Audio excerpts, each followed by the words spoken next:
the most shocking trade, I think, in the history of the NBA, at least from a shock value. Oh my God, is this real? Has Shams been hacked? What is happening? Rob Mahoney is here. Ryen Russillo is here. It took me about 10 minutes to figure out, was this real? And then Shams, obviously, he had to retweet, no, this is real. Mahoney, you followed Dallas pretty closely. Was there any sign whatsoever that Luka was on the block? Not like this, at least that I heard. You hear burbling with players of his caliber all the time of like, oh, if it ever got to the point, then maybe the Lakers or a team like that would be consulted. If it ever reached a certain threshold, but I'm completely blindsided by this, as apparently is most of the league, including many of the players in it. Russillo? I couldn't believe it. I mean, I was getting texts, and then I was like checking with people, and then with Bobby Marks was like, hey, this is real. Like Shams had to say, I'm not hacked above it. And then Bobby Marks above that had to be like, this is real, because the headline of it is that it makes no fucking sense at all. And whatever we're going to go all over the place and try to figure it out. But like, you have traded at worst the third best player in the NBA. And when he's right, probably the second best guy. And you've traded him at this age, and you've completely reset the Lakers in a way that is basically impossible. So it doesn't make any sense at all. So here's my cycle as I went through it. Somebody forwarded me the tweet. I thought it was one of those NBA Centel. Oh no! Oh, somebody's messing around. Then you click on it. They would have had Bronny in it. Right. True.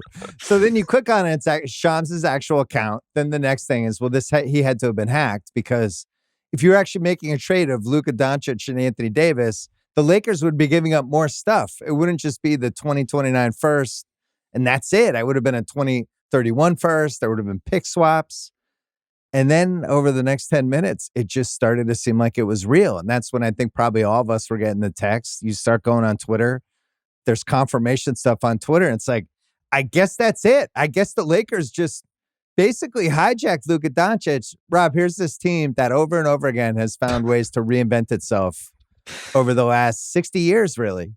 Going back to when they were able to get Wilt Chamberlain in the end of the late 60s, and then Kareem in the 70s, and they pull up Magic Johnson in the 80s, and Shaq and Kobe show up in the 90s, and this just Pau Gasol in 2008, LeBron miraculously out of nowhere in 18, and then this.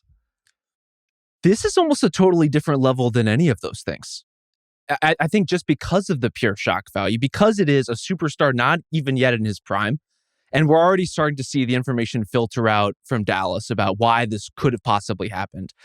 I am as stunned as anybody, and I don't think there is any justifiable explanation for trading a player as good as Luka right now, unless he has come to the Mavs and said, I don't want to be here anymore. All right, so he had a year and a half left in his deal. Yes. And there were discussions behind the scene that I'm out of here after my contract's up at the end of 26. So if you can get something for me now, but that raises the biggest question of this whole thing. If you're going to trade Luka, why not shop him? What can you get for him? Why not actually try to really come through? Do you get that part, Russillo? Why wouldn't they have shopped him to at least like 3-4 teams? It doesn't make any sense. I mean, I'm texting with teams right now, and hopefully I'll get some responses here throughout the show on just, did you know that he was available? I'll never forget like teams reaching out just to be pissed off. It's not like they wanted to talk to me that bad when Gasol was traded there. Yeah. All right. And I know people have debated about whether or not he was available and all this kind of different stuff. But like when the actual trade went through, there were other teams being like, we had no idea that it was like coming to this point. And it's not just because it's the Lakers thing. There was a lot of stuff going on at the time that you could kind of read the tea leaves of like how it all came together. But this is not enough of a haul. Like if you were shopping them, you would do better than this. So unless it was like you guys said, like Luka going, hey, look, that's the only place I want to go. But, we didn't even go through the cycle. We didn't even go through all the stuff that we're used to. Like, oh, this guy already wants it. So even if he wanted out, then it's like, so what was the hurry if this is the return? And on top of everything else, like, look, I don't think Dallas is a very good matchup against Boston. That's a good basketball team.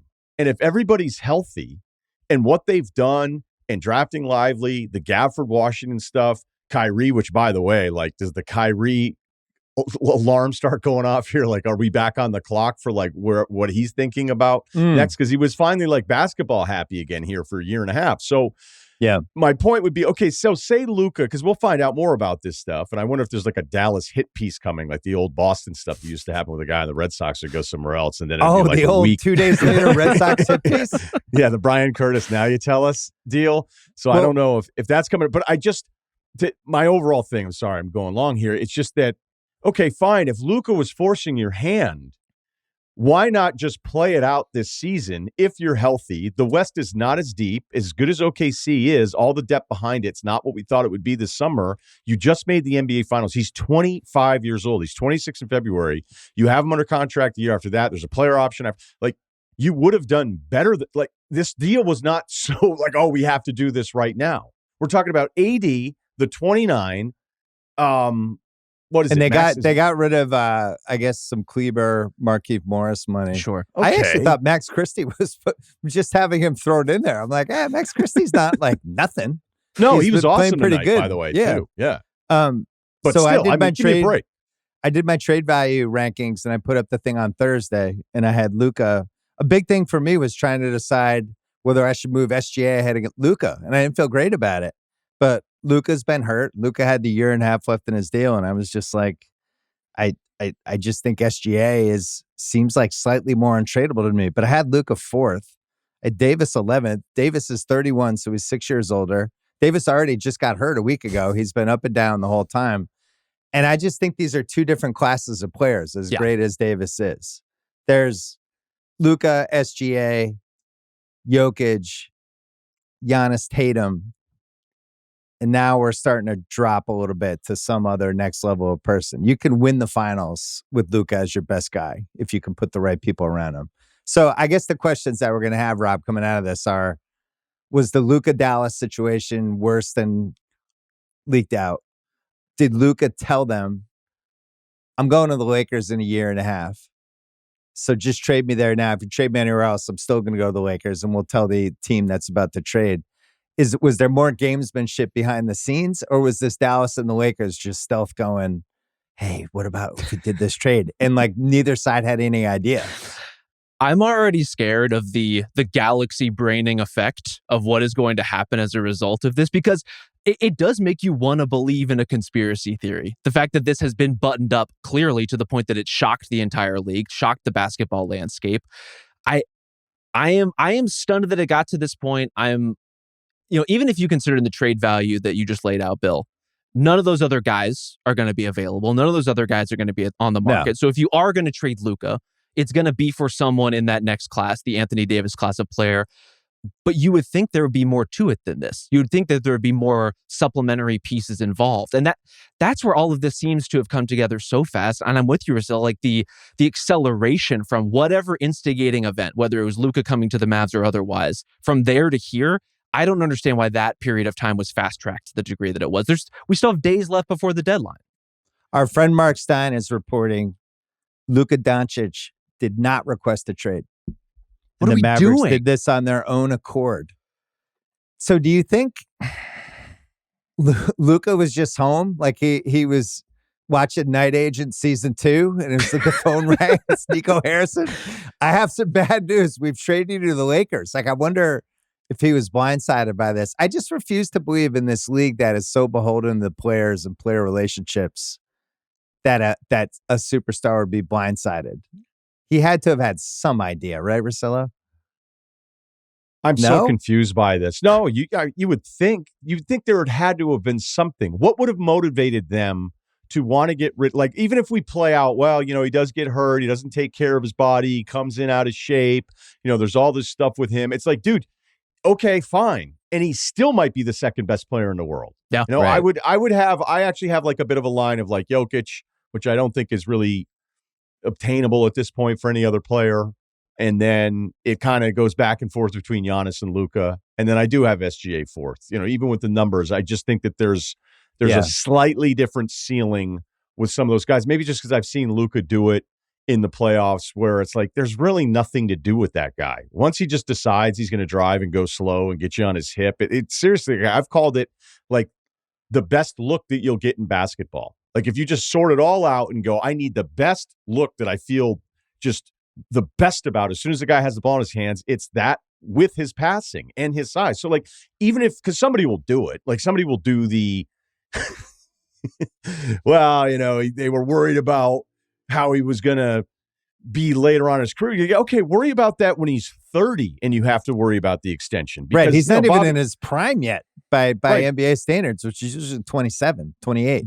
Bobby Marks, points out astutely that he was in line for a massive extension this summer for 5 years, $345 million. And, as I started thinking, okay, but I mean, as the cap goes up, like that now looks like Jaylen Brown's deal was the deal where you're like, that's insane. It's also Jaylen Brown and not Luka. But, like every year we go through the cycle of deals where you're thinking you're paying $200 million for that guy. And it's like, dude, in 2 years, these guys are beginning at $350 million. Now, Bobby says that he's not going to be eligible for that now. So that changes up some things.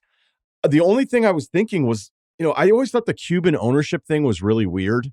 That this is somebody that has enjoyed being an owner in sports more than any person, maybe in any sport. This is somebody who 9 years ago said, what is it? Pigs get fed and hogs get slaughtered when he talked about the NFL. And granted, he was basically pumping up his own product, like going on TV, talking about a position you have in a company when you own all their stock. But he was basically dogging the NFL's future while he was propping up the NBA's future. All right. And that was 9 years ago where he was like, it's going to happen. And it hasn't happened. Okay, that's fine.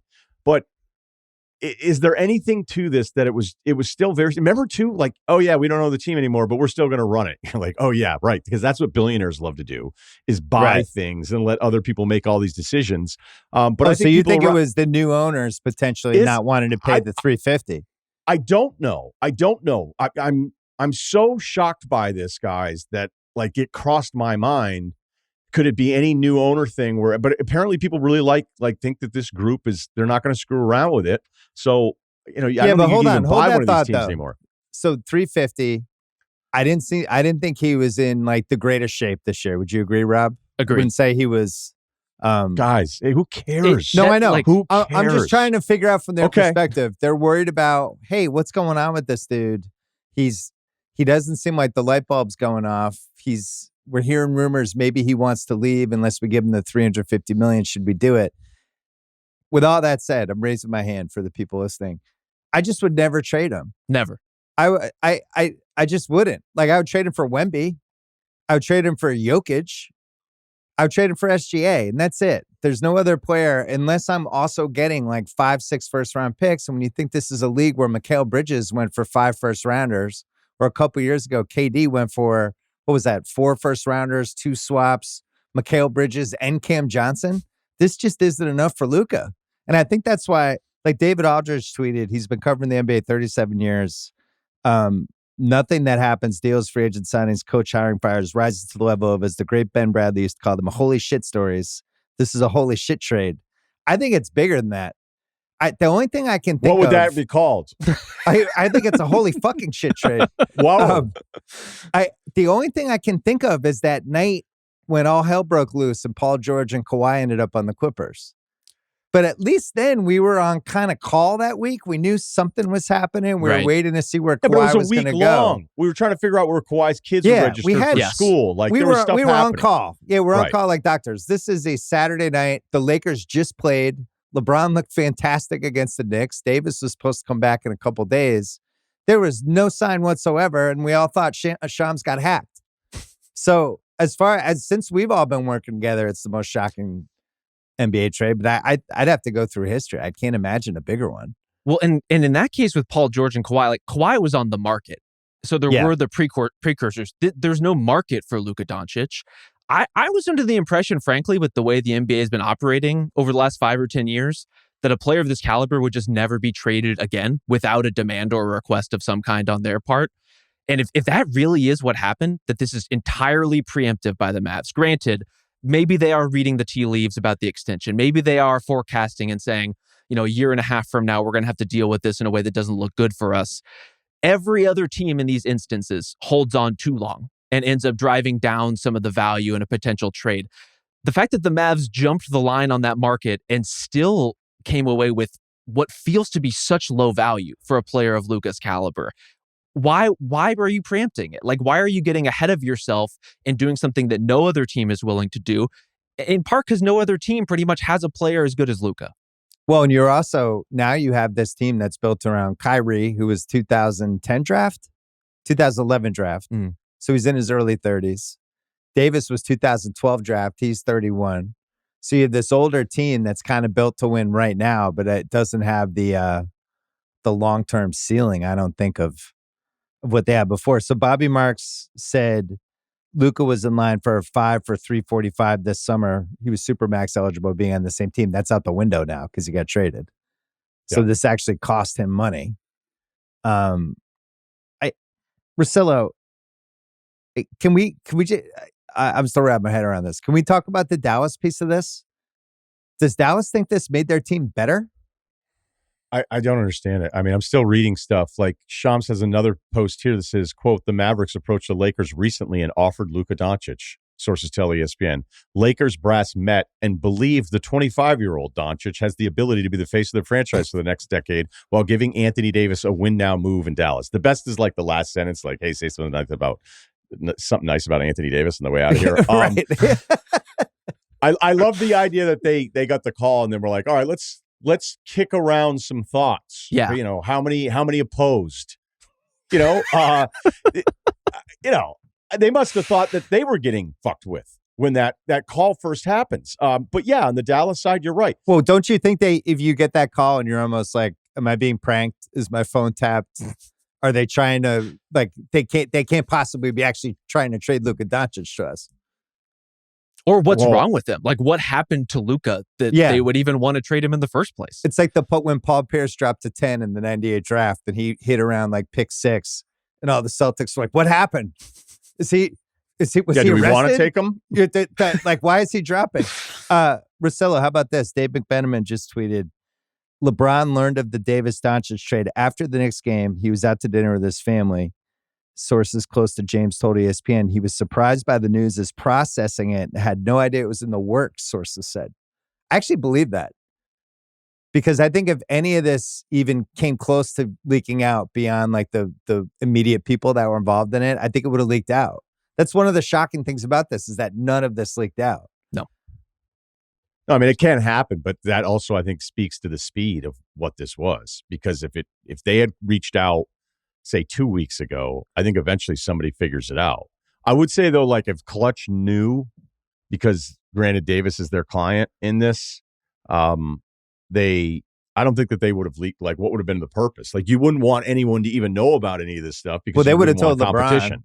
They tell LeBron, and then you don't know what happens if you. But I mean, what if LeBron doesn't want the trade to happen? Sure. If you're LeBron, it's like, I mean, that's there's so many pieces to talk about this, but now we have LeBron James and Luka Doncic on the same team.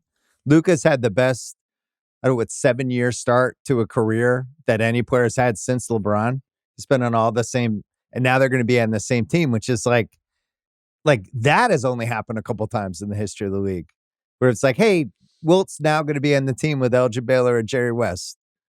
You know, we just don't have super duper star pairings out of nowhere like this. And I honestly don't know how they fit. I think it's a pretty weird fit, the two of them. You know what, though? Like, that used to be something I used to always think about when they would say Chris Paul and LeBron really want to play with each other. Yeah. And when they were at their peaks, I always thought it was a little stupid because I just felt like it was redundant. It was taking away what both of their greatness was. It was just setting everything up and reading it.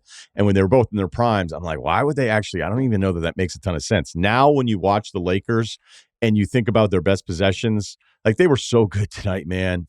Their spacing and the way LeBron was reading everything. But a lot of times, like Austin Reeves, now post D'Angelo Russell, is tasked with having to figure out a way to set up their offense, because I think he just has the energy to do it. LeBron doesn't have the energy to play point guard the entire time. Yeah. And then on the other side of it, as good as Reeves has been, he's the number one hunt target for the other team's best player, and they're trying to get him into every single switch. So it's just an exhausting role for Reeves to have all that stuff. And it was the best version of him based on who they had. But now with Luka, like at this stage at 40 for LeBron, this is great for him. This is fine. Now we could talk about their defense, because they were always trying to figure out their defense. Luka, LeBron, and Austin Reeves all at the same time. 3 of your 5 guys. And no With no rim Anthony protection. Davis? No rim protection. Jackson Hayes is still out right now on the East Coast. He's like extension, baby. Jackson Hayes is like, finally.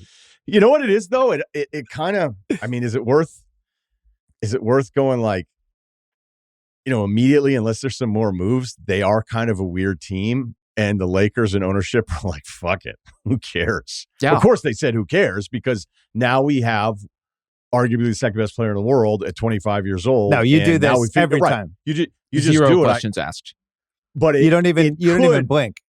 It could play out for a team that's been playing better. And again, you don't make decisions based on how a team's playing for 2 weeks, but it could play out that it becomes more of a reset year than a what if we get lucky in the right playoff matchups, and next thing you know, we're in the Western Conference Finals, even though I think that was still unlikely going up against some of these other teams that I like better in the West.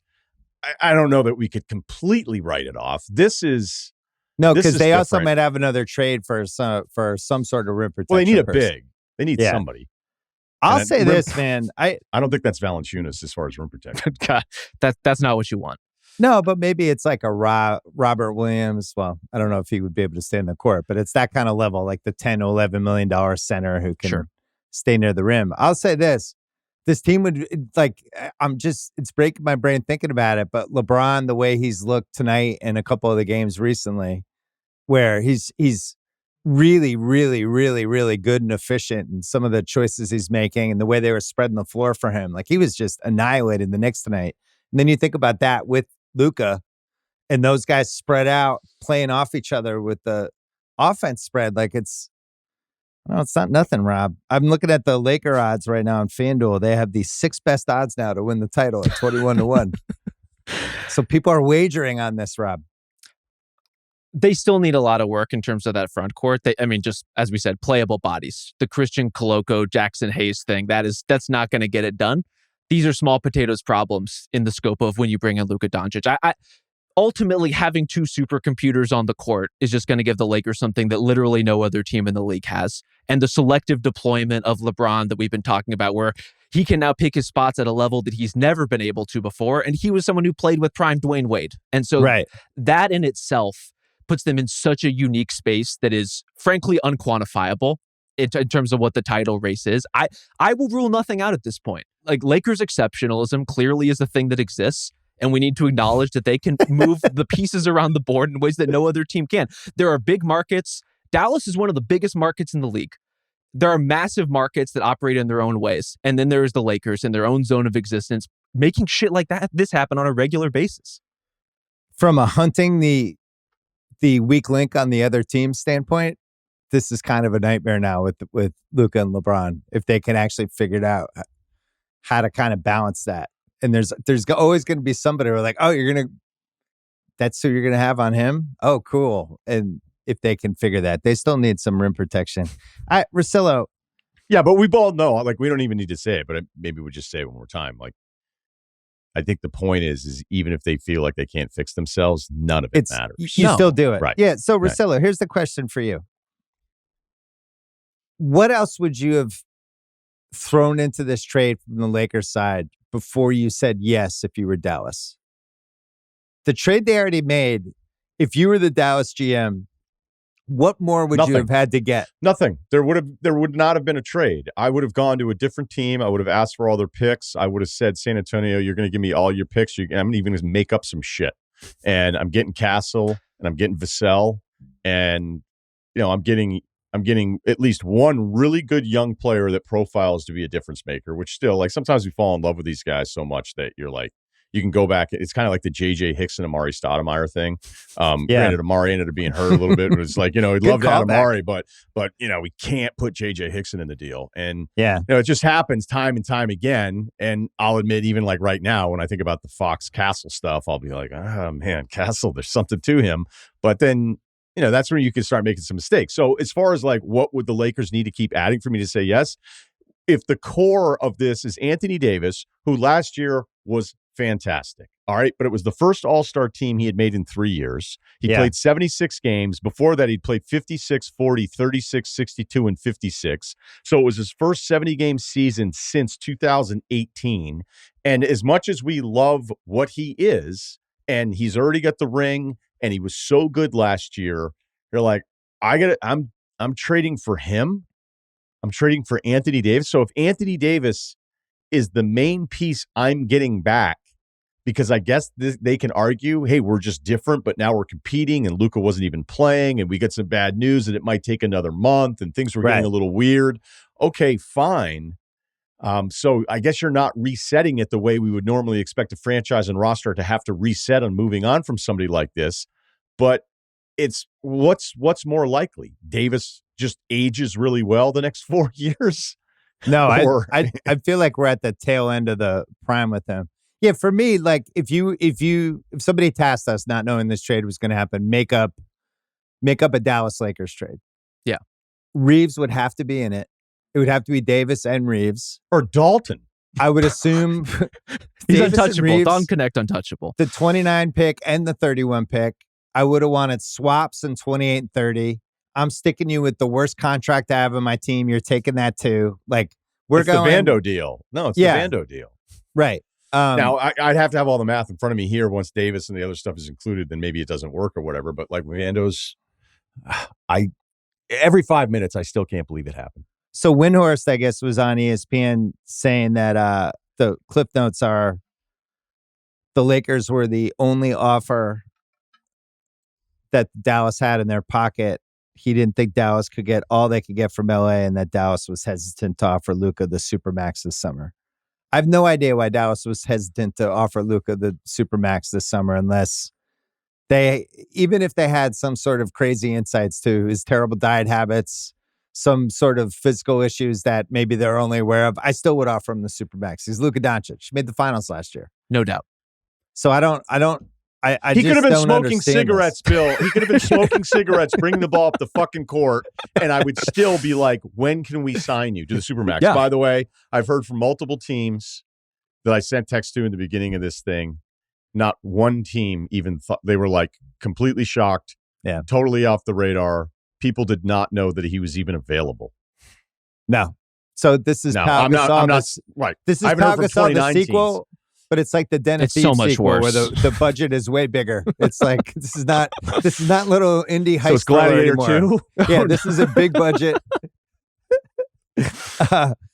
As you guys know, I kind of hate the Lakers. This is You're infuriating. Fair though. You're fair about it. Bill Boston fan is infuriated. How dare they get Luka Doncic? What the fuck? And then what if he gets in like awesome shape in a year and now they're like reset? I felt like the Lakers were, they weren't real title contenders. They were just delusional enough to think they could be title contenders, and they weren't. They were headed the wrong direction.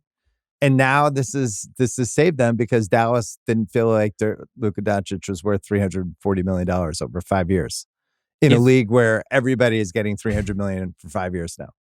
If that part is true, this is just going to go down as one of the biggest self-inflicted wounds in NBA history. The fact that's where they balked. That's where the line is. Inexplicable shit. I think I'm trying to think. Do you think you'll wake up tomorrow, Bill, though? I'm sorry to interrupt you, but like when something like this happens where everybody is going, you've got to be, and again, guys that work in the league are texting me going, I can't believe this, just like we can't believe it. Is there a moment 3 days from now where you think you'll understand more? There's two things I'm not going to understand. One, how is this the trade?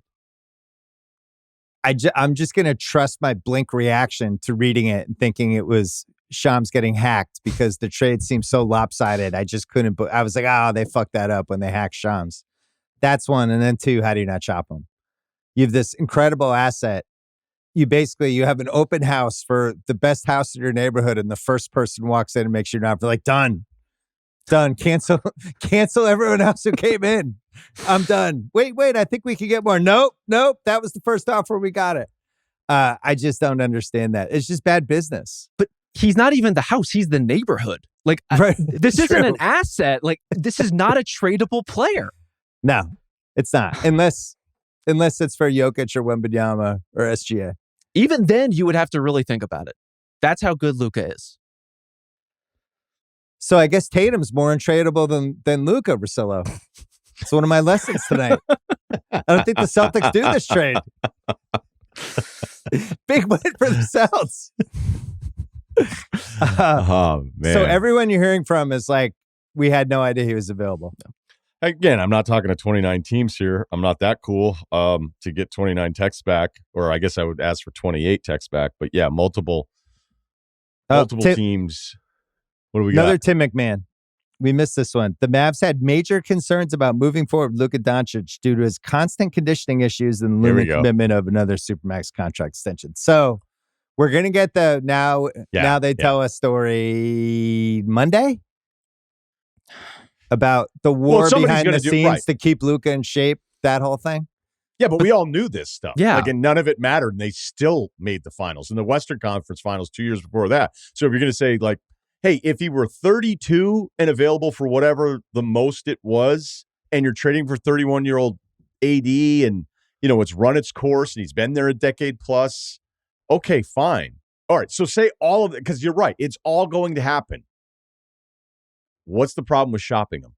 There's nothing that tells me this would be the best deal if you called 28 GMs and said, it's real. You have 48 hours. Put together your best offer. And by the way, you'd leak it. You'd leak it so that everybody knew that it was serious. So that when it's leaked to, say, a Brian Windhorst, right, he'll probably go, I can't believe this is happening. Don't burn me on this. He would have to have the relationship with Nico or somebody with that team. Yeah. You know, that's how this stuff works. And then all of a sudden, like, Windhorst is getting calls from teams saying, is this serious? Like, what do you think they're doing? And then Windhorst is almost like in that position, because that's kind of like Woj was so powerful, man. Woj was so powerful that people be checking in on him going like, what's going on over there in Dallas? And then Woj would be telling him the truth. But you would be doing that. You'd be planting that seed so that everybody knew, because this guy is now available. So put in your final bids because we're serious about this. And then you start bidding against things you don't need. You know what I mean? Like when there's those blind bids for Daisuke Matsuzaka, who had the mysterious gyro ball. Remember, like, they were blind bids? Yeah. And so you didn't know. You're like, should we offer 15 or 51 million? And you're like, well, I don't want to lose this guy. So you're almost bidding against yourself a little bit. So even if all that stuff, which it's going to come out, the negative Luka, he was all of these things, and we wanted to get in front of it. You don't want to get this in front of it. You don't want to get so in front of it that the rest of the league doesn't know that he's available. So, I mean, to me, this is like fireable shit.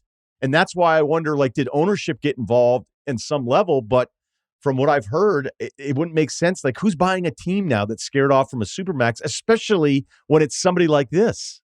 Rob is shaking his head as violently as if it was the worst season finale of all time on the Prestige TV podcast. And him and Joanna were just like, I just can't believe they did that. I just can't believe it. It's just presumed innocent all over again. My brain is breaking. It was a time machine. The thing that's really shaking me up, and we touched on it earlier, is there isn't even the plausible deniability of trading for things that are on a completely different timeline. Like if you weren't trading for another player in his like ostensible prime, and it was all of these picks, all of these swaps, you can at least understand an underlying logic. It would still be questionable. It would still be questionable. But here you have one pick, no swaps, Max Christie, thank God. You couldn't even get Jalen Hood-Schifino out of Utah. Russillo, remember I texted you today about the Utah? Yeah.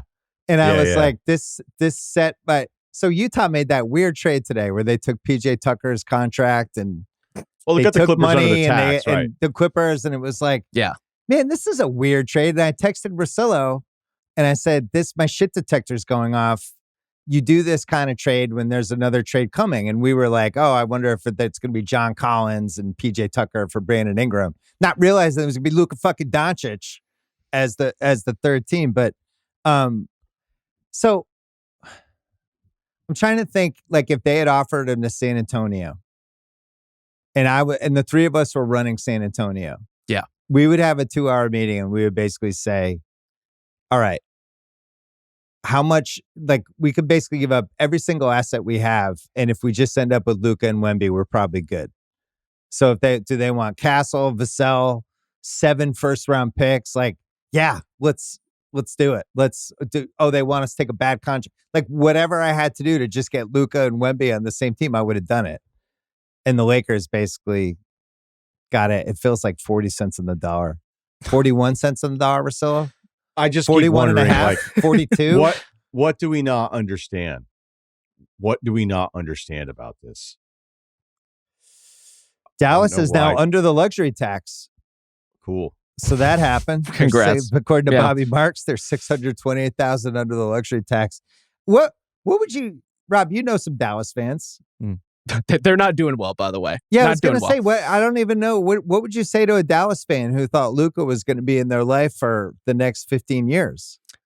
There's no consoling a fan of a team like that in a situation like this. And as we said, there's no precedent to say like, oh, look, it worked out okay for this other team and this other star. Right. Like they rebooted, they got things together. Marc Gasol ended up being pretty good. Yeah, Max Christie could be their Marc Gasol. That's really what they're hoping for. And he's also, further along than Marc was. We should say congratulations to Anthony Davis, who will be playing with a center. Daniel Gafford for now, Derek Lively later. You get what you wish for. Congratulations to Anthony Davis. Yeah. There's no coming back from this. That's good put. And I would say the polar extremes of a fan base that was able to hold on to Dirk for so long and had all of the hopes in the world that Luka could be that same kind of fixture within the franchise. Maybe that was always a bit of a stretch. Maybe no player in the modern NBA is that kind of thing anymore. But I think they all counted on him being around longer than this. And certainly if he did leave, there being a little bit more ceremony to it, there being a little bit more of a bidding war to it, and not just swept out the door in the night for Anthony Davis and a pick and Max Christie. It's one of the biggest mistakes. I feel very comfortable saying this right after the trade. It's one of the biggest mistakes I can ever remember an NBA franchise making.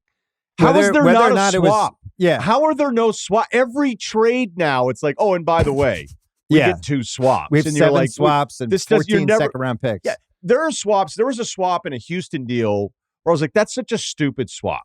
Like, it's already set in stone that it's not going to happen. Yeah. But you wanted to be able to say, potentially, we have this other pick. Because I think it was an in-season deal. It may have been the Harden Nets thing where the way the math worked on the swap was like, oh, we also get like the swap this year. And you're like, it was the Nets Houston one. Yeah. Where it was like, we're going to swap. And we had there was chance. no way, there was no way that was actually going to be in play that they would want to swap picks with them. But it just sounded better, right? Because all of these trades get reported as like, and potentially up to 5 first-round picks. I don't like that part of it was one of the first things where I thought it was hacked. I was like, oh, the guy hacked him and wasn't smart enough to put in like 2 swaps because this deal would always have a couple swaps in it. So 2 things. Number 1, this is where like I have to go back to things I've written in the past and regurgitate them. The FU factor with Luka now is going to be unbelievable. And I think he's the wrong guy to challenge with an FU. Yeah. I can't think of somebody in our lives from a basketball standpoint that I'm more excited about to have like a fucking fire lit under his ass now. Like, really? You guys traded me? Like, what happens if he really takes this serious? It's like, all right. And then, I never felt like from a physical diet, the whole thing, it always felt like there was going to be some year coming. We would joke about it on all of our podcasts. Oh, wait till the year when there's the video of Luka in August and he's fucking working out and he's jacked and, he's eating grilled chicken and beets, and pickles. Maybe that's going to happen. That's one. The other one is, is LeBron the next move here? No. Because I had somebody that knows things was saying that they do this, they don't give LeBron a heads up, and then the next move is LeBron to Golden State. Wow. And they're just basically out of the LeBron and AD business and rebooting. What happens to Bronny? I think he's probably in the trade. Yeah. I think he has to come. LeBron, he had a lefty layup He's in today. Santa Cruz. He got one today. He did. I love when in the teens again. I love all the announcers. But what if LeBron everybody was has like, to be nice? LeBron has the no trade clause, but what if LeBron's like, all right, now I'm next, and that door was open too, or maybe he'll be like, this is great, I can't wait to play with Luka Doncic. And then Laker blows up the deal because he's like, I'm not paying tax on Bronny's extension. Yeah, Bron, can we stretch Bronny for the next 18 years? Russillo, what do you think about the FU side of the Luka thing now? I think he's could you see a year and 3 years where he's just in awesome shape and just declaring war on the league? I would hope so. I mean, just think how much scarier that would be. But I think he's always one of those guys. Jokic has a bit of this, where you always think Jokic is spent, and it's just the way he carries himself for his 35 to 38 minutes a night. And, granted, it's been cranked up what he's had to do, especially at the beginning of the year with all the injuries. But Luka is somebody who forever throughout the game, he constantly looked like he's hurt. He's a bit theatrical with it. LeBron has been that way for a good chunk of his career. We were like, oh no, is he going to get up? Is he going to get up? So maybe, but he's a pretty mad guy. I mean, he's probably one of the maddest players, and you would want that to translate in some of the off-season stuff. And I think there have been times too in Dallas where I'd hear like, okay, we really expect him to kind of come in so pissed off. The problem is, like, what are you going to do? Like, it's not like he's putting up 30 and they're the 11th seed in the West, So whatever his approach is, it's kind of hard to tell him, hey, you need to change this thing, because I know that his background is that, he's just kind of different. Now, obviously, he's very different. His father's different. Like, it's a different kind of culture and the way they kind of look at the profession of the whole thing. I don't know what the LeBron part of it is. I wonder, Rob, like, do you think AD feels like I'm out of this and this is cool, or I went to the one team that Clutch wanted me to go to be paired up with LeBron, win the title, and granted, the Lakers are just going to do this no matter what. Yeah. Or, is there a part of this where if LeBron's 35, they don't do it because they're worried about the relationship more with LeBron? But again, then maybe they don't take his kid. I'm just kind of thinking about the Clutch part of it. If Davis is thinking, hey, it's cool, whatever. I've always, Dallas would be one of the 5 places I'd want to play. I don't know if he has any relationship with Kyrie. They're going to say all the right things and all that kind of stuff. Rob, before you answered, there was stuff on there about how AD and Nico Harrison had a really good relationship, and that was one of the reasons Dallas wanted to trade for him. Take that for what you will. The Nico Harrison part of this is fascinating too, because he had done a pretty tremendous job overhauling the Mavericks roster over the last couple of years. Like, even moves I was highly skeptical when they traded for Kyrie in the first place. I didn't quite see the vision of that. It was just hit after hit after hit. I think it's fair of everybody to be like, I don't know that I would want to trade for him, but completely. At that point, go ahead.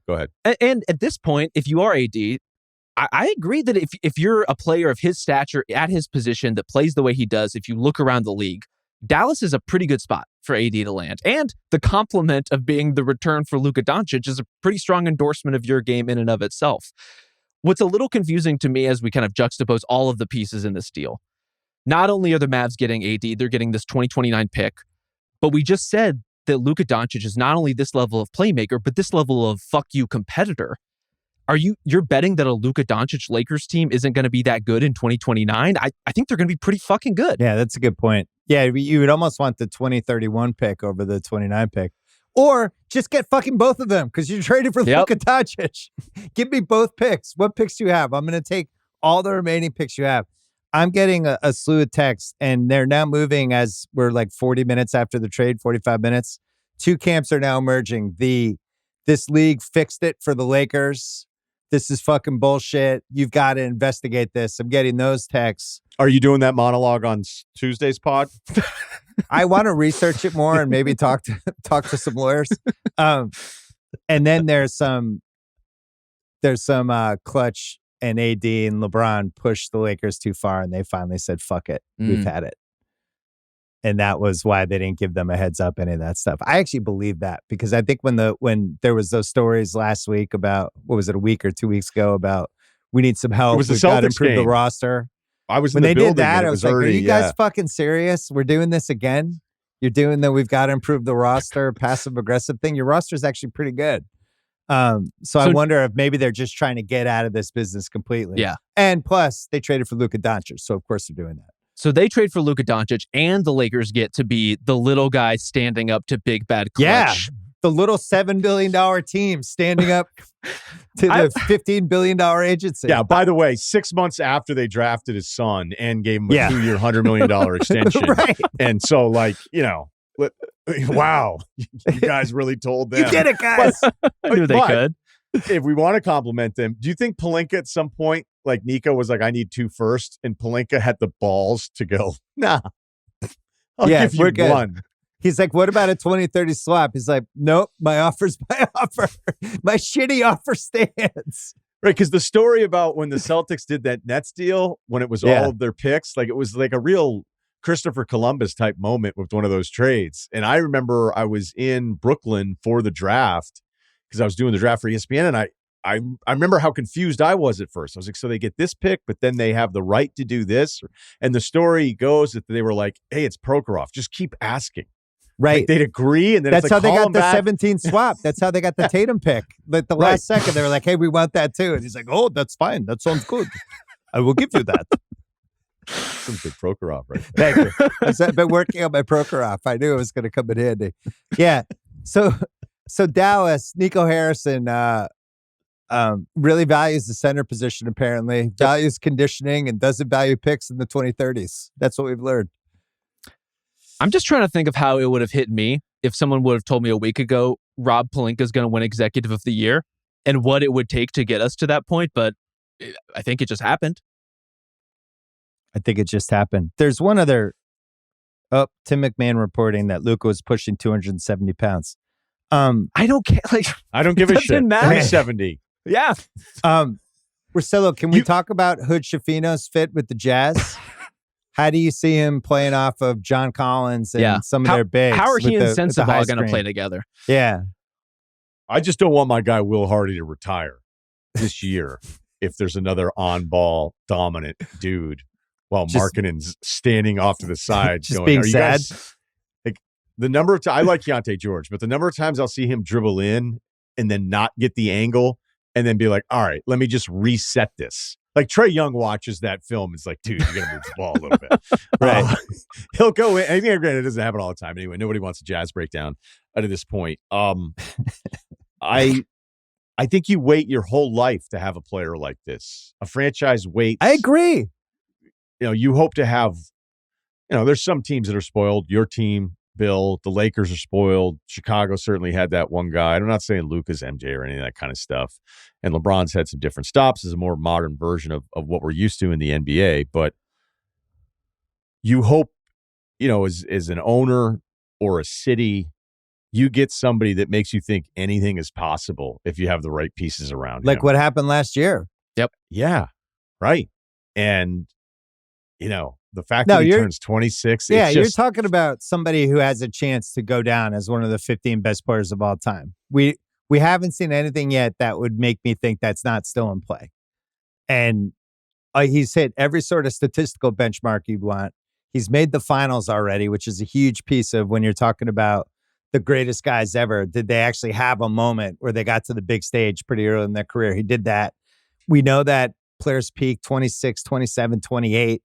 He's not even those ages yet. And now he's going to be playing for the Lakers. He's going to be a huge star. He's going to love it here. He's going to be a big celebrity in a city of celebrities. And he's playing for, this is the most famous franchise that we have in the NBA. Has been the most successful because the Celtics have won a couple more titles. I don't count the Minnesota ones. But this is the most famous franchise in the NBA. It is. They've been the most famous franchise for 60 years. Celebrity fans, they keep winning. They're relevant every single decade. And they pulled it off again. I just can't believe it.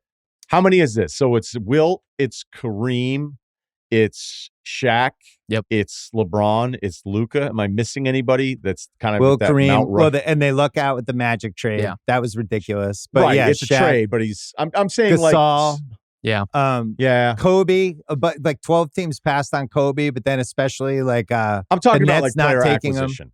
Yeah, and player acquisitions. Gasol is a big one, and then Davis is the last one. So they have. So say that again. So it's Wilt, it's Kareem, it's Shaq, it's Gasol, it's LeBron, it's Davis, and it's Luka.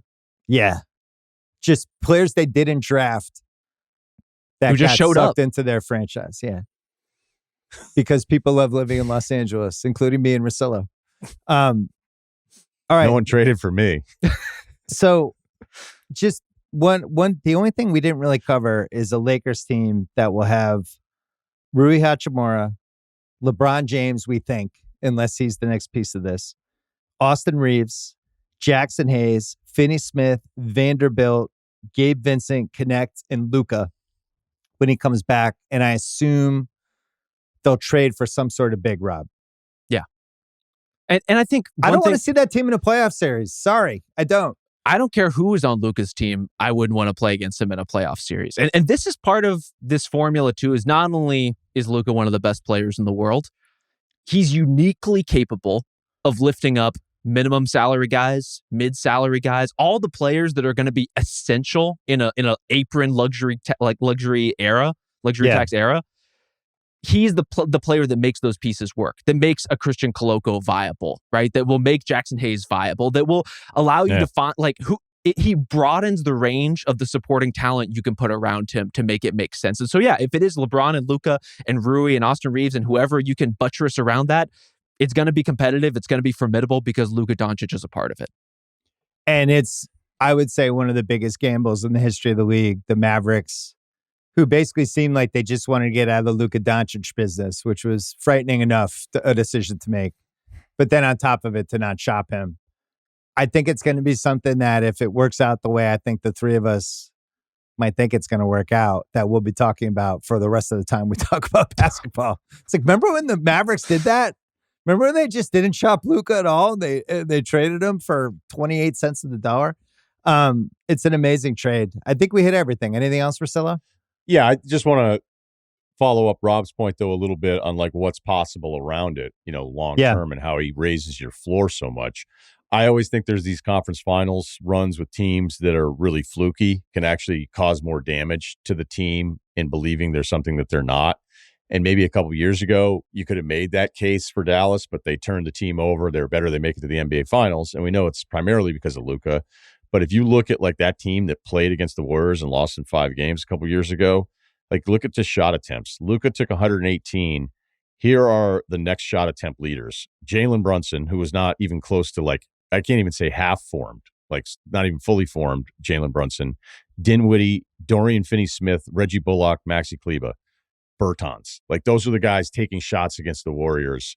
And that's the team that he had in the Western Conference Finals. So I'm totally with you on how he raises it, but I do wonder how much of it is kind of like feeling each other out, knowing that you kind of have to stay glued to your spot for Luka on those drives because he's going to make the pass to the last possible second. I mean, that's stuff that basketball players can figure out pretty quickly. Like, don't reset and move from your spot because he's going to find you. But defensively, yeah, I mean, no one's going to sit here and go like, oh, I don't like him now defensively in playoffs. That's not what this is about. Is you have a face of the franchise that's this special for the next 7 years probably. Because hell, as much as we could worry about his conditioning, if he's this good already, right? He's already played at the body type of the guy that ages later on. So I can't believe it. I can't. I know I've already said it a million times. I don't know how you run a basketball team and you don't let the world know that he's available. And then for the Lakers, when you're looking at the tail end of this LeBron thing, God only knows how many more years he's going to play. But when you think you got to keep the building filled, you got the most expensive seats in the league, you got all those suites, and it's like, well, what are we going to do? Are people be coming to see Anthony Davis and Austin Reeves? And now you have Luka, who other than Ohtani is now the biggest. And LeBron, obviously, but LeBron's on the tail end. But now you have Luka, who has a chance to be the biggest star in the city. And your other option was Austin Reeves. Rob seems kind of like sneaky devastated. You just know too many Dallas Mavericks fans. There'd be a lot of hugs in your future, a lot of like Zooms where you're just telling people it's okay. A lot of just nodding acknowledgement with people who are in deep existential pain, and you just have to be there for them in the way that you can. You have to listen. You have to feel everything that they're feeling. I honestly, for everything that Dallas is going through, I am in utter disbelief of exactly what you just laid out, which is the expedience of the Lakers reset.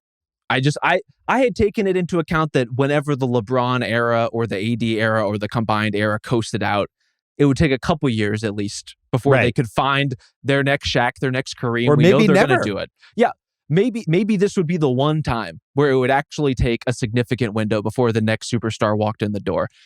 We really didn't even have to wait. The era didn't even end. Like, this is the smoothest transition of power that we've seen in recent NBA history. It is jarring on every possible basketball level, and an inexplicable trade for Dallas. And it just doesn't get better than this if you're the Lakers. It really doesn't. One other thing I was think about thinking, it. They had a 6-year playoff drought before they won it. Right. one other thing I was just thinking back to my pyramid, like the best guys ever. Some of them got traded, right? Like LeBron switched teams. Kareem got traded. Wilt got traded a couple times. Moses got traded, but really signed with Philly, and then they traded him. Durant changed teams. You go through the top 20. KG got traded, but he decided where he was going. If you go through the top 25 players ever, none of them were blindsided by being traded. This is the first time somebody, at least who has like top 25, top 30 all-time talent. I'm going through like Barkley, Kuzi. I guess Barkley, but Barkley knew he was going to get traded that summer. Kawhi Leonard was demanding a trade that whole summer. Like, this is the first time we've seen somebody with that kind of talent just been like, hey, dude, you're out of here. Here's the number of the new GM. Call him. He'll tell you how to get your stuff. Like, this is just an unconscionable trade. I think it's a massive mistake, and I think it's an amazing day for the Lakers. And I refuse to congratulate them. I can't believe this happened again. How does this happen? The Pau Gasol trade and this. How does this happen? Where there were no other bidders for a guy that 9 teams wanted. The Pau one's easy to explain. Is it? Incompetence. Yeah. There was a lot of. I just remember the conversations at the time. You're like, oh, okay. Yeah, that just seems they to make trade him sense. So 2 weeks ahead. I'm worried about Deadline. Bill because you're going to have access to these people in your life that are going to start hammering kind of like the Chiefs get too many calls stuff. The conspiracy stuff. Yeah. Yep. It's So, going to like, get me riled up. You're right. I got to you- be careful. Right. Just be careful because I'm worried about your next episode. And if Kopitar signs an extension with the Kings, then you're going to be like, oh, wait, this was all countrymen. They were all Oh, yeah. Wow. all in it together. This, like a big Slovenian thing. Jesus, Yeah. I didn't even think of that.